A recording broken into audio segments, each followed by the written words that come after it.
Hey folks, this is Rhykker with a gaming news wrap-up video where we discuss the happenings of the week. This week's topics include some great games on sale on Steam during the Steam Summer Sale. I mean, there's probably also some not so great, in fact a lot of not so great games on sale as well, but we're just going to highlight a few good ones. One company stopping loot boxes from entering its game, while another company wants to add microtransactions to an 8-year-old game. Diablo Immortal's Chinese release being delayed indefinitely, and why it could spell doom for the game, and more. As always, discussion timestamps can be found in the description below. But right before we skip ahead, just a quick reminder to ring that sub notification bell to be alerted to new Saturday episodes and stay up to date with gaming news highlights. Now, before I move on, just a quick word from this video's sponsor, Bloodline Heroes of Lithos, in which new legends will be born. Bloodline Heroes of Lithos is a strategic card-based RPG where you can not only collect champions and build kingdoms, but also create half-blood heirs of your houses by merging the powers of various bloodlines such as orcs, elves, lycans, and demons. The game launched this week, and you can download the game to play for free via my referral link in the description below and redeem my limited time gift code for exclusive rewards. Bloodline Heroes of Lithos is a mobile game with simple controls and realistic fantasy graphics with a unique twist on gacha gameplay, something they call the heir system. Basically, you collect champions while you're building up your kingdom and its economy, and then you can marry your champions to create offspring to create heirs for your kingdom. And so you want to marry champions to create more powerful offspring, and since champions come from different bloodlines, you can mix different bloodlines to empower your house in different ways. Oh, and you can freely swap the gender of your companions, so whether you're looking for beefcake or otherwise, they got you covered. And just as a login bonus, you can get a 4-star Kuran and a Karg companion for free. And in celebration of launch, you can also get for free an heir of Dragonborn and Demigods, which is one of the strongest mixed bloodlines. Bloodline Heroes of Lithos is available for free on both Android and iOS, so again, download the game with my link in the description or scan the QR code you see on screen. And use my gift code to get a random bloodline now with rewards worth $20, including 1 champion token, 100,000 gold, and 100 diamonds. In our first quick story, the Steam Summer Sale is now live and will run until July 7th. If you see any discounted games that you think are worth picking up, please share with the class in the comments below. On my end, I think one great game that I see on sale is Cities Skylines,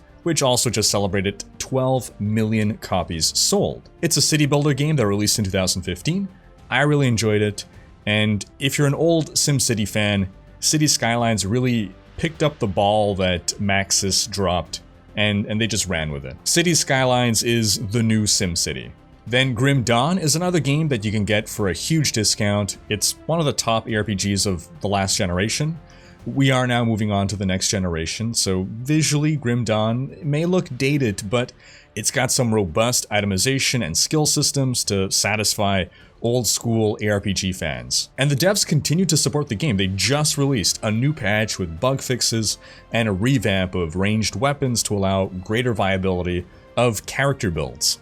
To learn more about Grim Dawn, you can check out my old video on the game right here. Then, an upcoming ARPG that's being discounted is Last Epoch, which is still in early access, but it looks like it's gearing up for its final push to the finish line. We just got the June development update and found out that multiplayer testing has been going so well that the next major update, version 0.9.0, will introduce multiplayer beta for us all to check out. Now, just to clarify, Last Epoch, even at launch, will still have an offline single-player mode. There's no forced multiplayer. But I know a lot of people have been holding off on multiplayer before really diving into this game. And we're this close to getting there now. In other news, Team Fortress 2 is still getting updates.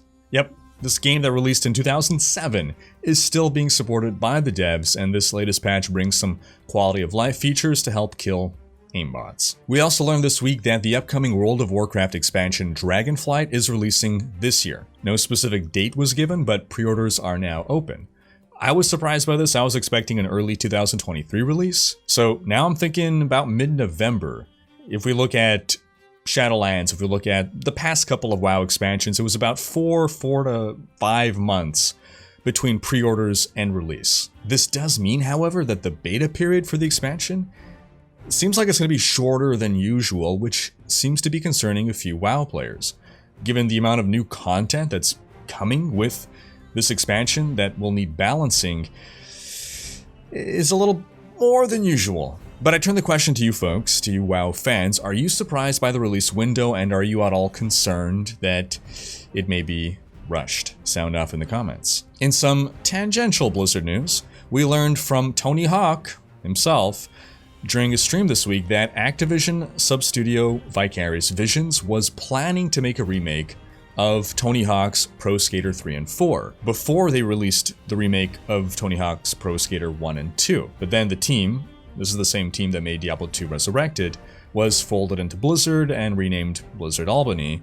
where they are now dedicated only to working on Blizzard titles. Therefore, they cannot, even if they wanted to, make the new Tony Hawk 3 and 4 remake. And apparently Activision was then looking to put a different studio on the project, but even after hearing some pitches from different studios, they just didn't trust anyone to provide the quality that Vicarious Visions brought to the project, so now it just seems to be in limbo. The Vicarious team did excellent work on the Pro Skater 1 and 2 remake, as well as Diablo 2 Resurrected, so it's sad news for Pro Skater fans that not only will they not get a Vicarious Visions remake of 3 and 4, but they may never get one at all. In some Lost Ark news, the Western player base has been getting a little apprehensive about loot boxes. Earlier this month, it was revealed that loot boxes effectively will be coming to Lost Ark in the form of a feature called Yaz's Jar. The devs had previously revealed in the roadmap that the Yaz's Jar cosmetic system would arrive in the game's June update, which is going to happen at the end of the month. The jar itself is a consumable item that lets you transform a skin you own into a new random skin, and you can buy Yaz's Jar with blue crystals, which you can buy with real money. Well, late this week, the devs announced that, after hearing player feedback, they decided to remove Yaz's Jar. It will not come to the Western release of the game. And, in addition to this, they're adding a stronghold research to improve the honing rates for your alts. Oh, and they banned a bunch of bots. So, good news all around, and Amazon Game Studios deserves a hat tip here. Yaz's Jar is in every other regional version of Lost Ark, so Amazon Game Studios likely had to fight with Smilegate to stop it from making its way into the Western client.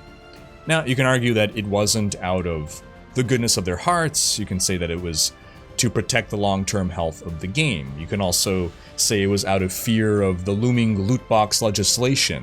We've got 20 consumer groups from 18 different European countries that are taking coordinated action at asking authorities to pass regulation on loot boxes.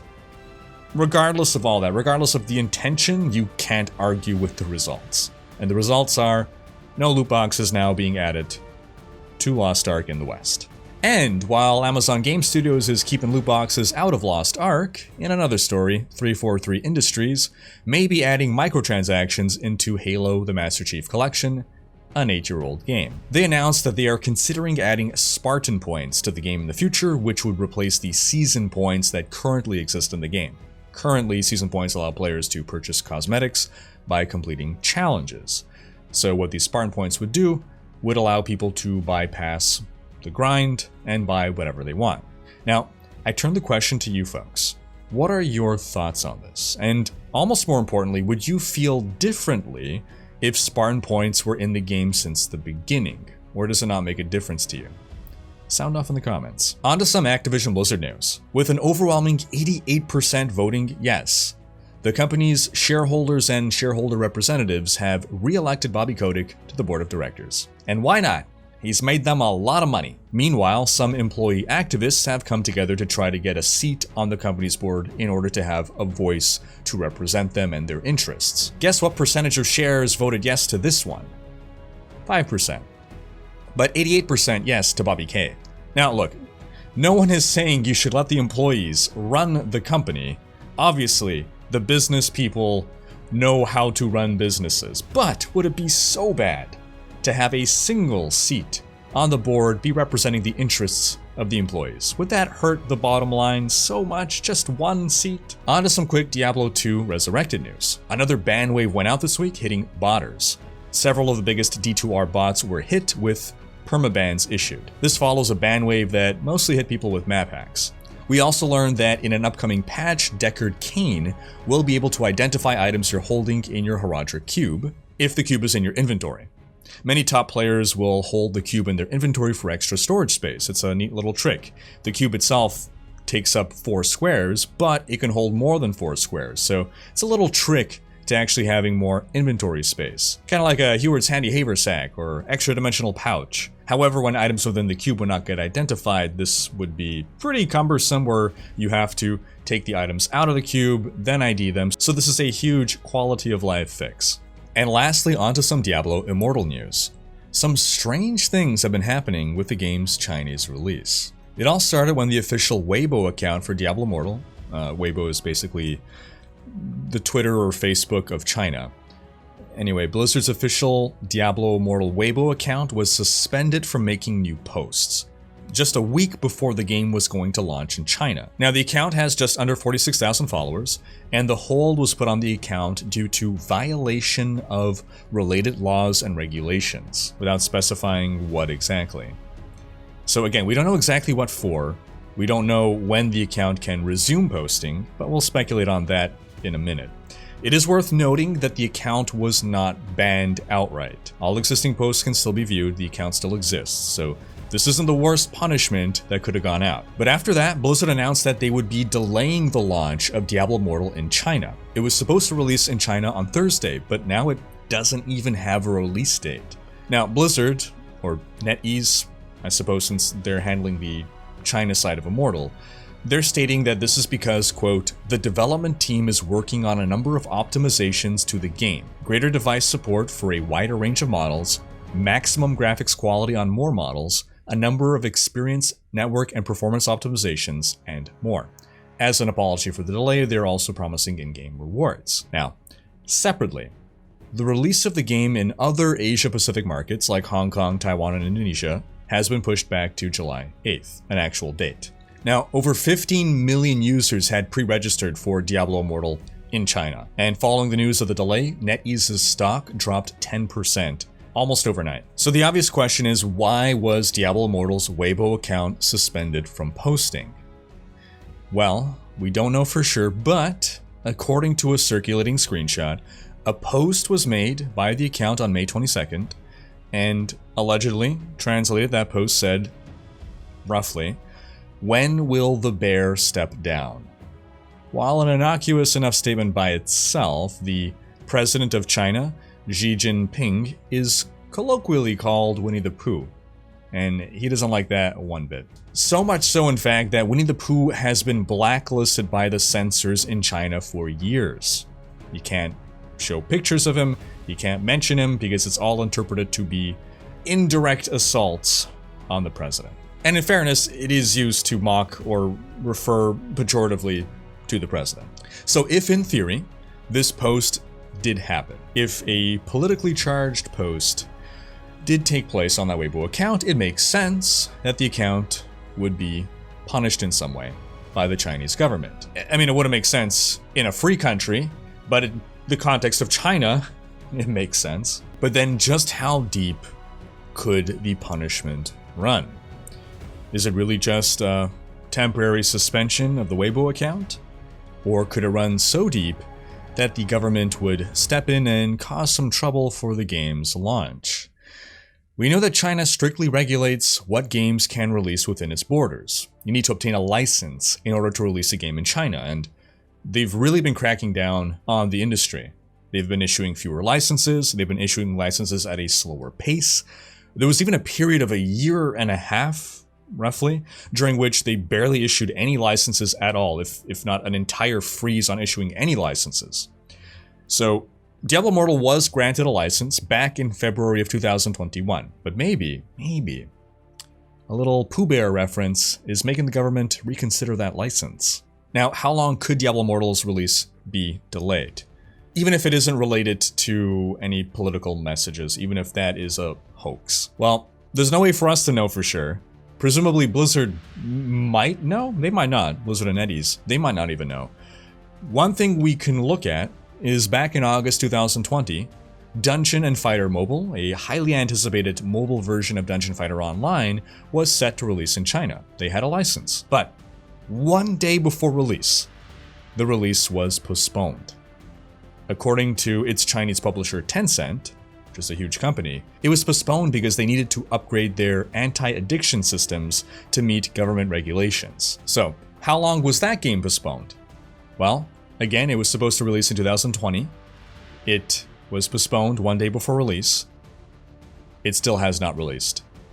2 years later.